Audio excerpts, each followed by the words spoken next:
brought a picture, around here. We like charts around here. I don't know if you heard, Chris. I did. I have heard. It's like a thing. Yes. So you brought one with you. Mm-hmm. And you call it the Holy Grail. I was told that there's no such thing as the Holy Grail. Stop looking for it, JC. It don't exist. That's how I was told. Well, I'll correct you. I didn't call it the Holy Grail. Ray Dalio called it the Holy Grail. Excuse me. Way richer than both of us. So don't take my word for it. Take Ray's word for it. But yeah, it's a very interesting chart. And it really shows like the power of diversification. And there's some big time takeaways from this chart. So what the chart shows is not like super intuitive when you first see it. So what it shows is it is just simulated returns. So these are not real returns. All of these different return streams have a 10% volatility, right? And what it's showing is how much does the portfolio volatility decrease as you add more return streams? He calls them alphas. You can think about them as asset classes or alphas or return streams.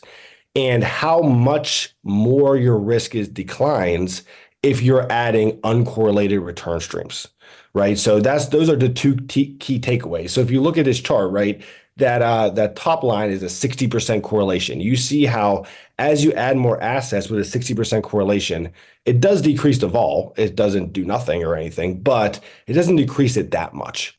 Now, if you're looking at that bottom line, if you're adding a bunch of assets or alphas with zero correlation, that volatility of your portfolio decreases dramatically, right? So that's really what we're looking for is uncorrelated assets. And the other thing that I'll say about this Ray Dalio chart that's really the big takeaway is that his quote is, if you have 10 to 15 uncorrelated asset classes or alphas, that's the Holy Grail. Well, Ray Dalio is more sophisticated than us. I don't think 10 to 15 should really be the goal. Okay. That's a lot. That's a lot. That's a ton. If you get 3, 4, or 5 that are truly uncorrelated, that truly have positive expectancy over time, and again, this could be a trading strategy, a buy and hold asset, whatever, that does the trick. So when you look at how the risk of these portfolios declines, notice that the first couple assets that you're adding, right, makes the portfolio volatility decline markedly, right? It's going to be more if the correlation is lower, but it's those first couple that really cause a decline.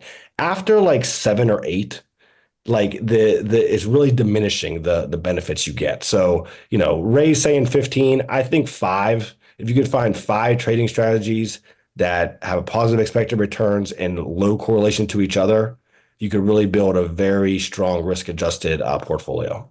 And they can be time horizons, right?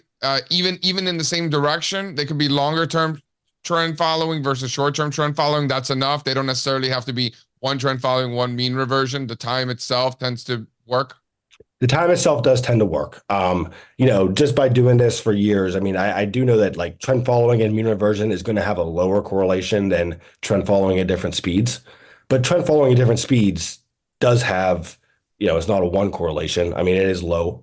So not super low, but that would be beneficial. Yeah. So you could think about it as asset classes. You could think about them as trading strategies, different time horizons, different styles. Like I said, mean reversion, versus trend following versus maybe like some kind of stat arb thing or like a carry strategy, or there's many strategies, as we know, vol strategies. Putting them together is really what makes that portfolio strong.